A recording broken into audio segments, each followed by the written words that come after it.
estimados, sejam bem-vindos mais uma vez à nossa disciplina. Estamos na aula de número 3. Hoje a gente vai falar um pouco sobre variações linguísticas, né? O que é ter uma variação linguística. É importante estudar isso para a gente quebrar certos preconceitos de fala, né? Quem fala melhor, digamos assim, quem fala mais bonito, sotaque, existe um sotaque que seja mais correto, sei lá, dentro da língua portuguesa. Então a gente tem alguns questionamentos que têm a ver diretamente com as variações linguísticas. Bom, como nós falamos até agora, os meios sociais, nos meios sociais em que a gente vive, a gente encontra muitas formas de falar diferentes, né? Essas formas são diferentes, é uma linguagem que o emissor escolhe dependendo da sua intenção. Pensa bem, dependendo de quem é o seu receptor, de onde você está, né, o contexto, com quem você fala e qual é a sua mensagem, você fala de um jeito. Você toma muito mais cuidado para dar uma notícia ruim para alguém do que para falar de uma novidade, de algo positivo. Então, o jeito que você fala depende da situação em que você está. E, como nós já vimos no material, uma frase importante que tem ali é que a linguagem é uma prática social, né? Falamos que viver em sociedade requer ferramentas de linguagem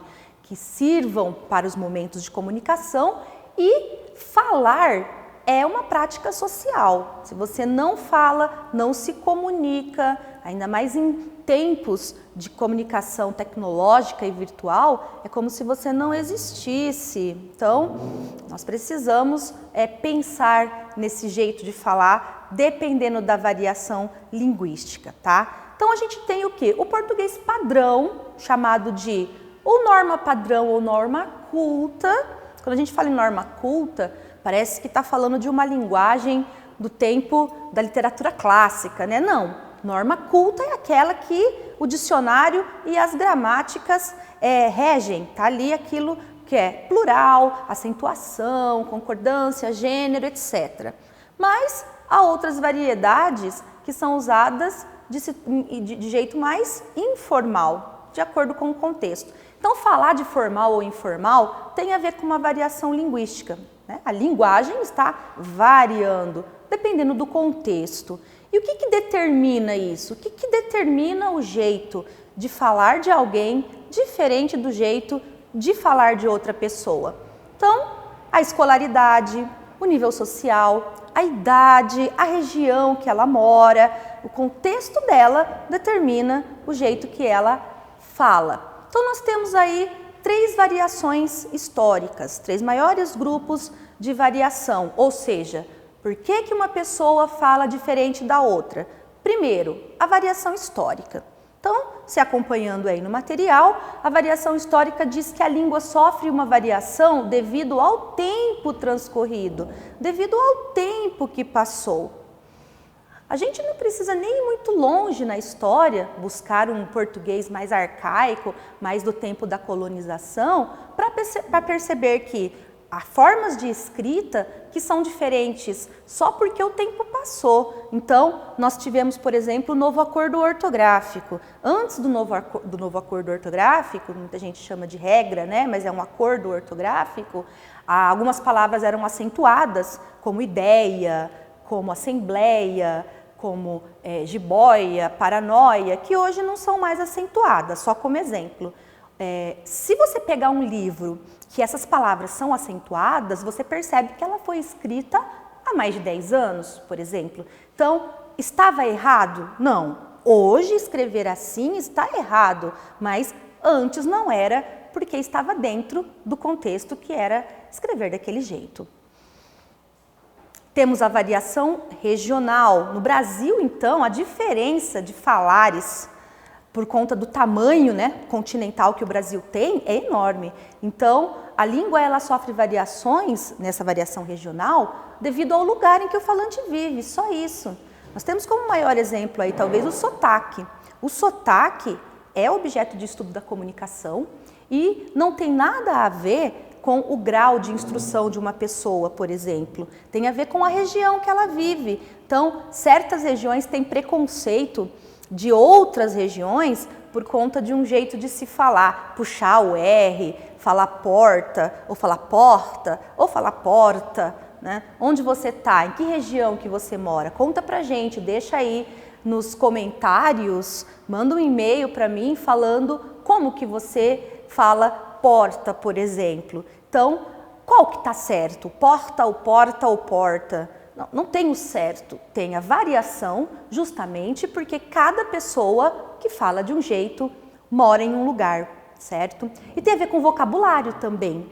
Então você percebe que tem lugares que, por exemplo, se fala semáforo, tem lugar que fala sinaleira, tem lugar que fala sinal, que mais?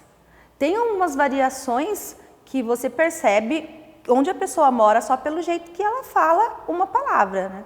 Macaxeira, no Nordeste, aqui mais para o Sul, Sudoeste, pode ser aipim, mais para o Sul pode ser mandioca, então tá uma variação, não tem o certo ou o errado, mas tem o lugar que se fala desse jeito.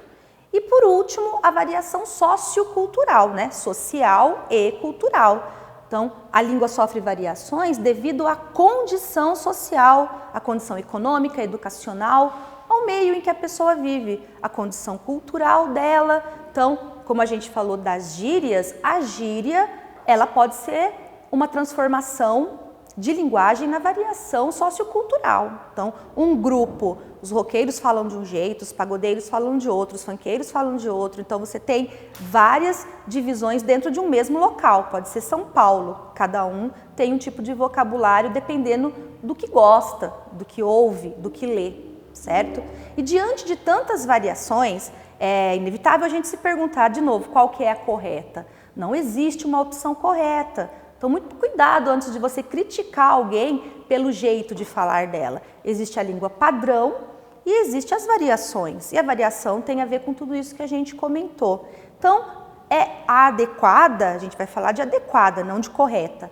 A adequada a cada contexto é você que escolhe, tá? Tem a ver também com o quê? Quem é o meu receptor? Com quem que eu estou falando? É uma entidade, é uma situação, é uma instituição mais formal ou mais informal? Por isso que é importante ter essa variação de linguagem, eu saber falar no lugar que eu estiver, né? Dessas diferentes. Lembrando que a linguagem formal, nós também podemos chamar de norma culta ou padrão, tá? Então não esqueçam disso, isso cai muito em vestibular, cai muito em concurso, né? Você que pensa em prestar um concurso aí de nível superior, as grandes instituições, as grandes bancas trabalham muito com comunicação. Então, quando se fala de norma culta, a pessoa já assusta, mas é apenas uma linguagem formal dentro dos padrões gramaticais, tá? A comunicação, vamos chamar formal, é aquela entre as pessoas que não se conhecem tão bem, possuem pouca afinidade ou quase nenhuma afinidade.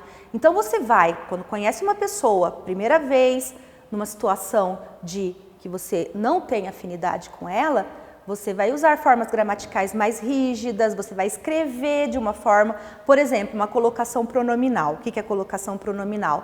Fala lá na gramática, a norma culta diz que eu não posso começar uma oração, não posso começar uma frase com o pronome me. Então você falar me chama, pode me chamar de tal coisa, isso daí é um desvio da norma gramatical.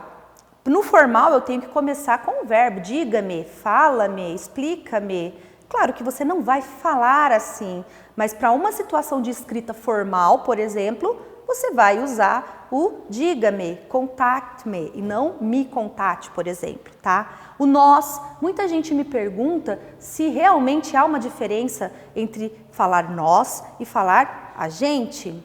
A gente separado, né? Não tudo junto, mas se referindo ao grupo em que eu me insiro, nós, certo? Tem a ver com o quê? O formal e informal. Dizer a gente, falar a gente, não é erro de português, desde que você faça a concordância correta, por exemplo. Então a gente está aqui e não a gente estamos. Aí sim é erro de português. A gente quer escolher, a gente precisa, a gente vai entrar em contato. Dependendo da situação, não há problema nenhum. desde que você conjugue o verbo corretamente. Usar o nós, obviamente, vai deixar mais formal a sua fala ou a sua escrita, porque você vai ter que adequar o verbo. Nós estamos, nós pensamos, se nós pensássemos, você vai ter que fazer toda uma adequação e óbvio que vai ficar mais formal. Vai de uma escolha sua, de quem você está também conversando. E o informal, a gente também chama de linguagem coloquial. Às vezes a pessoa confunde, né? Fala assim, mas coloquial não é falar mais formal? Não, coloquial é a linguagem do dia a dia. De novo, ser informal não quer dizer cometer erros de português. Erro é erro. Ser informal é fazer essa adaptação de uma linguagem menos gramaticalmente rígida para se comunicar com alguém. Então, ao invés, por exemplo, de colocar os verbos no futuro do presente, falarei, estudarei, você usa o vou falar, o vou estudar, não é errado, só é mais informal. Você pode dizer eu tinha feito, mas você também pode dizer eu havia feito, vai ficar mais formal. Então, é uma questão de adaptar. Ser informal não quer dizer cometer erros, certo? E aí, você pensa o quê? Ao adequar a sua mensagem, né, para o seu público, você vai usar essa linguagem que melhor atinja o seu receptor. Então, por exemplo, numa palestra para jovens, você pode ter uma idade que destoe um pouco daquele grupo, mas você não precisa também querer bancar o legal e usar gírias no momento que talvez você não domine. Use uma linguagem neutra.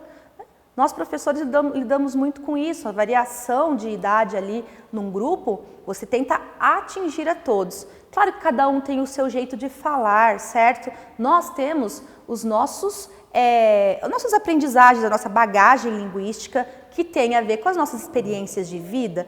Então, nós temos jeitos de falar diferentes uns dos outros. E isso não quer dizer que eu tenho que parar de falar gíria, parar de falar com alguns chamamentos, né?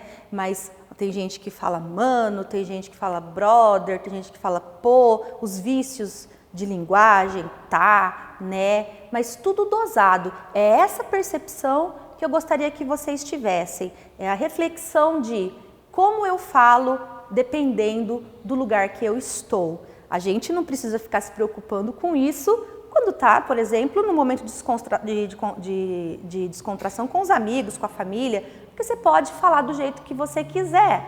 Mas numa situação profissional, a sua linguagem é o seu espelho, né?